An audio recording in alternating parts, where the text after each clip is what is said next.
तो फाइनल हो गया कि नबी का तीसरा नंबर होता है उसे अल्लाह भेजे, इसे अंग्रेज़ ने भेजा। और चौथे नंबर पे चीज़ होती है मासूम अनिल खता, हर नबी गुनाहों से पाक होता है। मिर्ज़ा कादियानी कितना पाक है?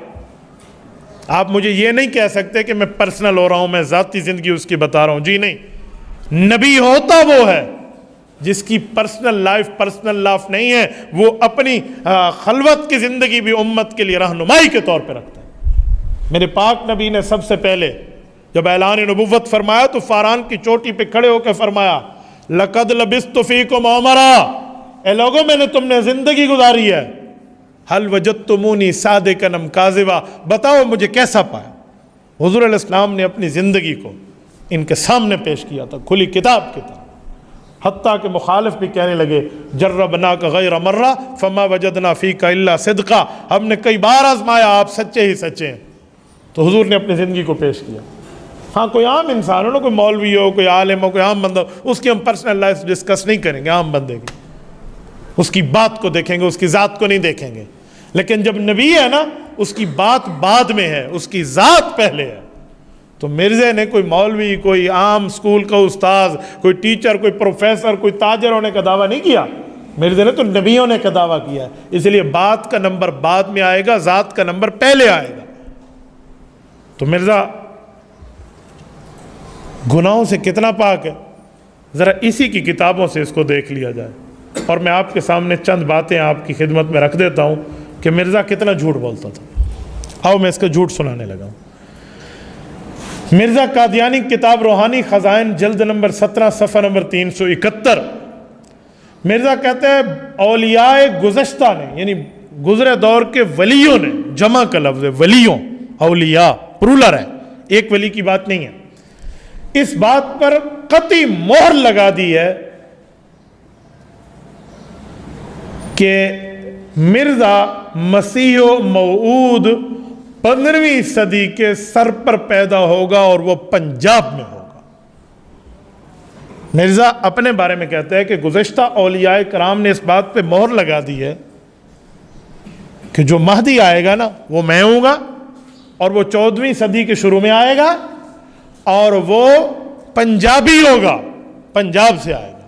लो जी, जो हुज़ूर अलैहिस्सलाम ने हज़रत इमाम महदी की निशानियाँ बताई वो सारी तो गई, और ये वलियों की बात कर रहे हैं। आप कहेंगे झूठ कैसे है? आओ मैं झूठ पेश करने लगा। ये वलियों जमा है, औलिया कम अज कम 8-10 बंदे तो होने चाहिए ना, कई वली जो हैं। मैं चैलेंज से कहता हूँ, इस धरती पर रसूलुल्लाह सल्लल्लाहु अलैहि वसल्लम के बाद से लेकर मिर्ज़ा कादियानी तक एक धरती का वली बता दिया जाए जिसने ये लफ्ज़ लिखा हो कि इमाम महदी 14वीं सदी में आएगा, इमाम महदी पंजाब से होगा, यह दिखा दिया जाए, हम उसके हाथ चूमने के लिए तैयार हैं। जुर्रत करे मिर्ज़ा कादियानी का कोई गुरु घंटाल इसको दलील की दुनिया में पेश करे। और आज तक मिर्ज़ा किसी वली की कोई दलील पेश नहीं कर सका, ना मिर्ज़ा पेश कर सका, ना मिर्ज़ा ही पेश कर सका। इस धरती पे इनके पास इसके ऊपर कोई दलील नाम की चीज़ ही नहीं है। जो इतना झूठा हो, झूठ बोलता हो, उस झूठे शख्स को हम नबी मान लें। झूठे को सच्चा दुनिया नहीं मानती। असा कमले खोती को अतला से भी नबी मान होता सर, यही मिला दुनिया में। सिर्फ एक झूठ नहीं है, ये झूठ की पूरी लाइन है मेरे पास। ये 10 पॉइंट्स मैंने लगाए हैं। मैंने सिर्फ आपको 1-2 बताने हैं वक़्त की रज़ाकत को सामने रख के कि मिर्ज़ा कादियानी इस तरह झूठ बोलता था और लोग कहते हैं सच्चा है। ज़रा आगे चलें। गुनाहों से बिल्कुल पाक हो, तो मिर्ज़ा कितना गुनाहों से पाक है? आओ ये मिर्ज़ा कादियानी के बेटे की किताब है, सीरतुल महदी। मिर्ज़ा कादियानी का बेटा है मिर्ज़ा बशीर एम.ए, ये उसका नाम है, और उसने अपने बाप के हालात पे किताब लिखी है। मिर्ज़ा कादियानी के हालात पर मुश्तमिल किताब। मिर्ज़ा का बेटा मिर्ज़ाइयों के घर से खुद मिर्ज़ा ही लिख रहा है। इसके कई बेटे थे, एक बेटा मुसलमान था, ये वो नहीं है, ये मिर्ज़ा ही बेटा लिख रहा है। कहीं कोई मिर्ज़ाई कह दे कि तुम मुसलमान बेटे से हवाला लाए हो, वो तो बाप का मुखालिफ था। बाबा वो नहीं है। मिर्ज़ा कादियानी का छोटा बेटा जो मिर्ज़ा ही था, मिर्ज़ा बशीर में, वो मिर्ज़ा कादियानी के लिखता है। हवाला सुने, आप हैरान हो जाएंगे। कहते हैं ख़वातीन मोहल्ले की आती थी और अब्बा जान को रात में आकर इनकी टांगें दबाती थी। ये नबी है। वो ख़वातीन कोई महरम रिश्तेदार भी नहीं है। औरतों से खलवत में, ये नहीं है कि बीवी बैठी हुई है, तन्हाई में मिर्ज़ा कादियानी नामहारम औरतों से टांगें दबा रहा है। लो जी, ये अपनी किताब अपने घर की बात है, मेरा तो कुछ नहीं है इसमें कि मैं अपनी तरफ से कोई एडिशन कर रहा हूँ। अच्छा एक बात मैं पूछता हूँ, अच्छा फिर चलो आगे चले। एक वाकया भी लिखता है, इस टांग दबाने का एक वाकया लिखता है। कहते एक बूढ़ी अम्मा थी, वो टांग दबा रही थी, रात को सर्दियों के दिन थे, तो वो कंबल के अंदर हाथ डाल के टांग दबा रही थी मिर्ज़ा साहब की। तो मिर्ज़ा साहब ने कहा, अपने बाप का कहता है कि आज सर्दी बड़ी है, बड़ी सर्दी है। सर्दी उस वक्त शबाब पे थी। तो वो बूढ़ी औरत टांग दबाने के बजाय पलंग की लकड़ी पे हाथ रख के दबा रही थी। उसने समझा ई आ जाएंगे भाई ना, वो इसी को टांग समझो, ये खुद लिख रहा है। कहते तब उसने कहा, उस औरत ने, हाँ हाँ मिर्ज़ा साहब बिल्कुल सर्दी बहुत है, क्योंकि आज तुआडे टंगा तुआडे लत्ता लकड़ी वांग हो गए, आपकी टांगें तभी तो लकड़ी की तरह हो गई हैं, इतनी सर्दी है।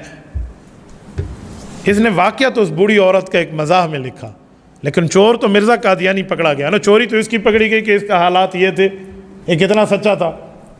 मेरे दोस्तों, ये पूरी एक गिलाजत की दास्तान है इसकी ज़िंदगी। ये सिर्फ गटर का मुंह खोल के मैं आपको बता रहा हूँ कि इसमें इतनी गिलाजत मौजूद है। ये मिर्ज़ा कादियानी है जो आज के दिन, आज से 115 साल पहले 26 मई 1908 को दुनिया इस्लाम की इससे जान छूटी है और इसका यौम मर गए। आज पूरी कादियानियत इसका उर्स मना रही है जी मिर्ज़ा साहब ने ये तालीम दी है, वो तालीम दी है।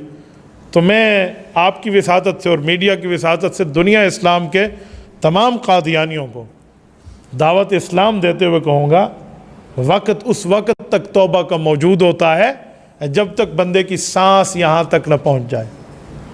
फिर इस जैसे घटिया किरदार के बंदे को तुम नबी मानते हो, कोई अक्लमंद इसे अच्छा इंसान भी नहीं मानेगा, और तुम इसकी वजह से रसूलुल्लाह सल्लल्लाहु अलैहि वसल्लम के साथ दुश्मनी मोल ले रहे हो और नबी पाक अलैहिस्सलाम की ख़त्म नबूवत के इनकारी हो। मेरे दोस्तों, मैंने गुज़श्ता जुमा आप हज़रात से एक मुतालबा किया था कि कादियानी मसनूआत का बाइकाट करें। आजकल कादियानी जहाज़ों में मसनूआत दे रहे हैं। रात बड़ी खुशी की खबर मिली है